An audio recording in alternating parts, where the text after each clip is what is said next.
Hello, welcome to Chapter 8, Homework Questions 93 through 99. Question 93. Find the area of the shaded region for the regular pentagon at the right if the length of each side of the pentagon is 10 units. Assume that point C is the center of the pentagon.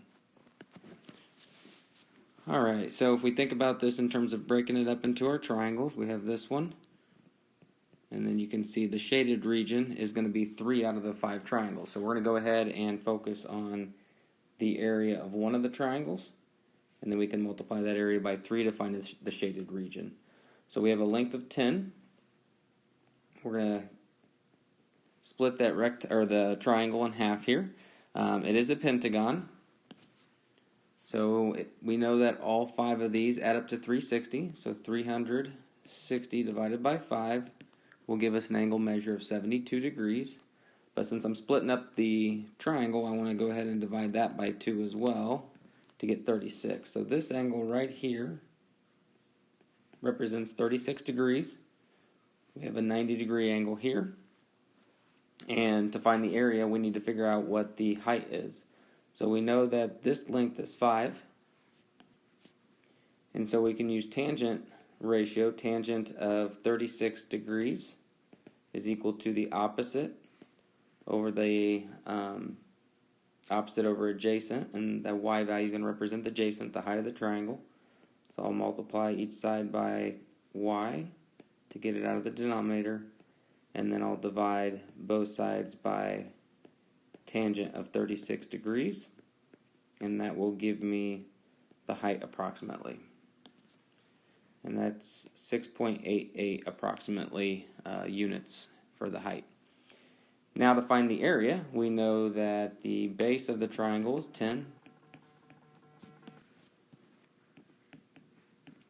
times the height, which is approximately 6.88. So the area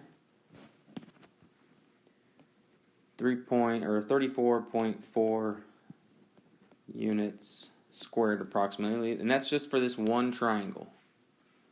All right, so we could find the area of the whole pentagon and then multiply it by 3/5 because that's what we're trying to find.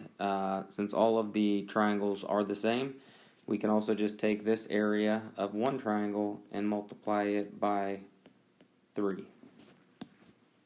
And that gives us the area of the shaded region. I'm going to write this out. So the shaded area is approximately 103.2 units squared.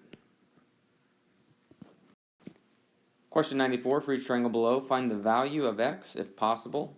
Name the triangle tool that you used. If the triangle cannot exist, explain why. So on question 94a, we have 60 degrees for one of them. That means that this is a 30, 60, 90 with the 90 degrees in terms of the right angle there. So we could use our special right triangles. The short leg is half the hypotenuse, which would be 14. And then the long leg is the short leg times the square root of 3. So x is equal to 14 square root of 3.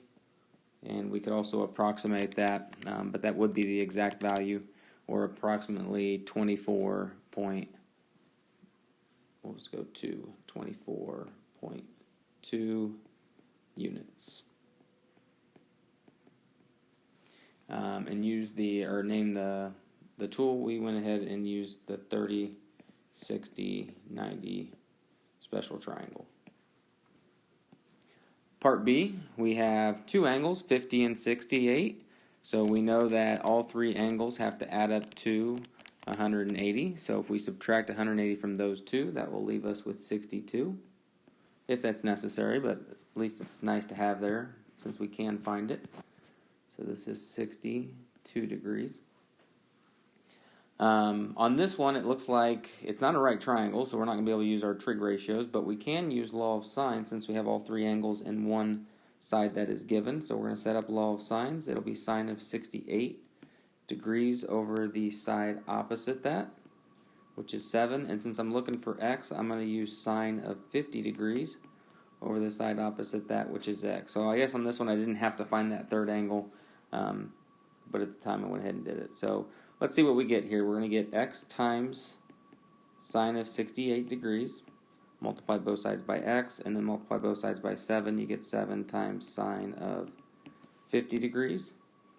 Trying to isolate the x, so sine of 68. We're going to divide both sides by sine of 68, and then plug that whole thing into your calculator. Don't plug it in parts, just plug the whole thing in to get the most accurate answer that you can. And we get x is approximately 5.78 units. And we use law of sines on this one.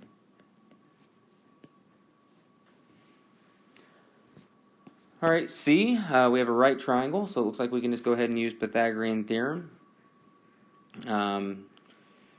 You might notice, though, when you maybe start this one, or before you even start it, if you tried to use Pythagorean theorem, you might recognize that the hypotenuse in this case is actually not the longest side that is given. So therefore, this triangle, it cannot exist because the hypotenuse does need to be the longest side. So we do have a no solution here.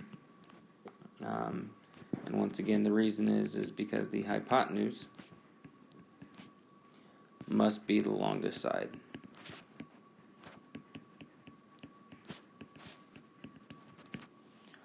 All right, D. We have a obtuse triangle here. Gives us the base is 8. We're looking for the height, which is x. It does tell us the area of the shaded region is that 96 square units? Yes, it's supposed to be 96. It looks like there's 2 of them there. 96 square units. So if we know that the area is equal to 1/2 base times height, let's plug in what we know. We know the area is 96. We have the base is 8, and we're missing the height. So let's go ahead and solve for that. That's 96 is equal to 4 times the height. Take 96 and divide it by 4, and you will get the height to be 24 units. And so on that one, we just use the triangle area formula.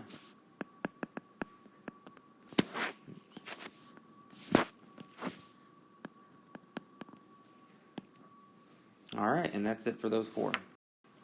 Question 95. Find the measure of each interior angle of a regular 30-gon using 2 different methods.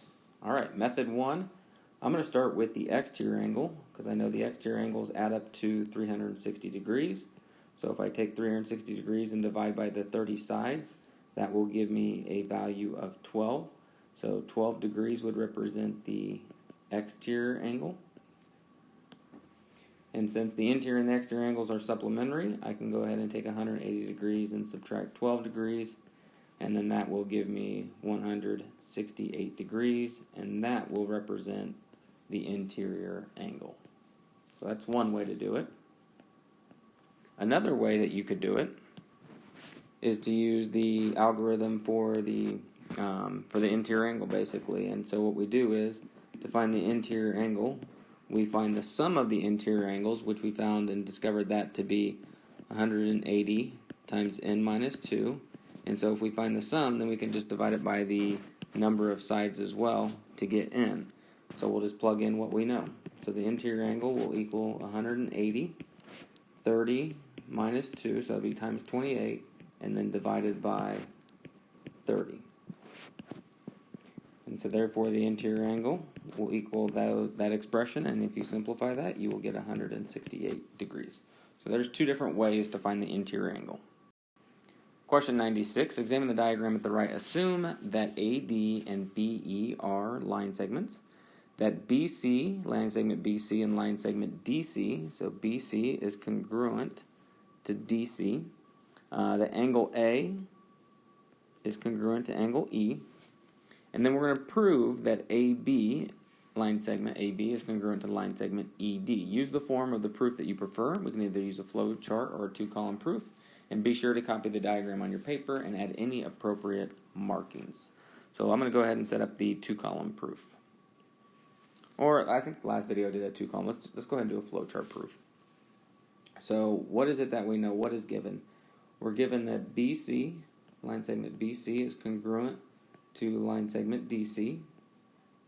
So that's given. We're also given that angle A is congruent to angle E. And that's given. And we're trying to prove that AB and ED are congruent. So if we can prove those triangles are congruent, then we can prove that their corresponding parts are congruent. So we also know that this angle here and this angle are vertical angles, so they're congruent. So we can also say that angle BCA is congruent to angle DCE. And that's because the definition of vertical angles. And now we have the three things that we need to prove that the triangles are congruent. So we know that triangle ABC is congruent to triangle EDC. And so make sure we have each of the three bullets above that. Go to that one, and we know that's true because of side or angle side.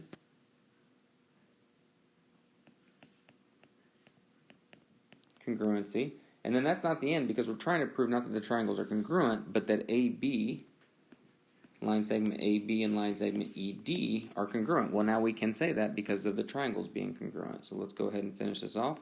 We know that line segment AB is congruent to line segment ED, and that's because we know that congruent triangles means that we're going to have congruent parts.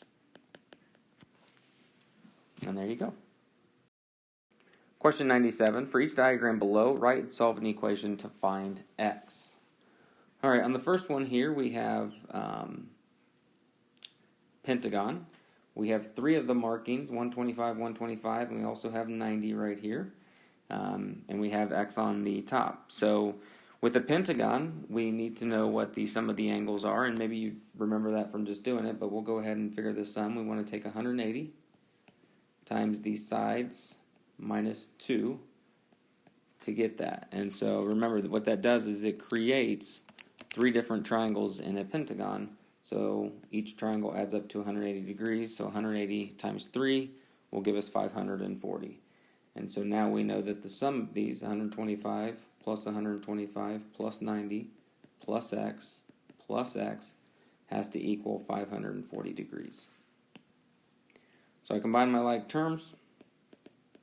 I subtract 340 from 540, divide by 2, and x is equal to 100 degrees. On part B, we have two parallel lines cut by a transversal. We know that vertical angles are congruent. We also know that corresponding angles are congruent. So this one matches up with this one. So therefore, by kind of substitution, we know that those two are also congruent to each other. So 6x plus 18 degrees is equal to 2x plus 30 degrees. We're just going to go ahead and solve the equation. I'm going to subtract 2x, subtract 18, divide by 4, and get x equals 3 degrees. Question 98. On graph paper, plot the points A, which is at -3, -1, and B, which would be at 6, 11. Part A, find the midpoint of line segment AB. So to find the midpoint of that segment, we want to find the distance between the x-coordinates, and then divide that by 2, and then add it to the smaller one. Or you can, once again, there's a couple ways we can do this. I'm going to go ahead and do the sum of the x-coordinates on this one. -3 plus 6 divided by 2 is another method that you can use. And then for the y-coordinate, it'd be -1 plus 11 divided by 2. So therefore, the midpoint, we get 3/2, and 10 over 2 would be 5. Part B, find the point P on AB. That is 2/3 of the way from A to B. So we want to find point P, which is once again 2/3 of the way from A to B. All right, so one way we can do this, we can find the total distance between A and B of the x-coordinate. So, what's the distance between 6 and -3? Well, 6 minus -3 is 9, so that's the total distance. If you want to go 2/3 of the way there, then you take 9 times 2/3, and that will give you 6. So point P's x-coordinate is going to be 6 units away from A, so we're going to take -3 and add 6 to that. Same thing's going to happen for the y-coordinate. So we're going to go 11 minus -1, so that's 12, and we want 2/3 of that distance, and that's 8. So we want to take the y-coordinate -1 and add 8 to that. And so therefore your new point that would be 2/3 of the way from A to B would be at 3, 7. Alright, part C, find the equation of the line that passes through points A and B. So we can find the slope between the 2 points, 11 minus -1, that's the change of y, over 6 minus -3. So 12 over 9, which reduces by 3, so that'd be 4/3. And then, it looks like it crosses here, and I can double check if I go up 1, 2, 3, 4, and over 3. I actually am able to find my y-intercept without necessarily calculating it algebraically. So we have enough to write the equation. Y is equal to 4/3 x plus 3. And then part D, find the distance between points M and P. So the distance. So let's go ahead and rewrite those down. M is at 1.5, 5, and P is at 3, 7. So we could plot those points, but we're also going to, basically create a right triangle and use Pythagorean theorem. So the distance we want to find between the x-coordinates. So 3 minus 1.5 would be 1.5, so that would be one distance. And then 7 minus 5 would be 2. That would be another distance on the triangle that we're trying to find. So this would be, I guess, your x distance. This would be your y. And then you can use Pythagorean theorem. 2 squared plus 1.5 squared is equal to that distance squared. So we square those, add them up, we get 6.25, take the square root, and that will be the distance between the 2 points, which would be 2.5 units.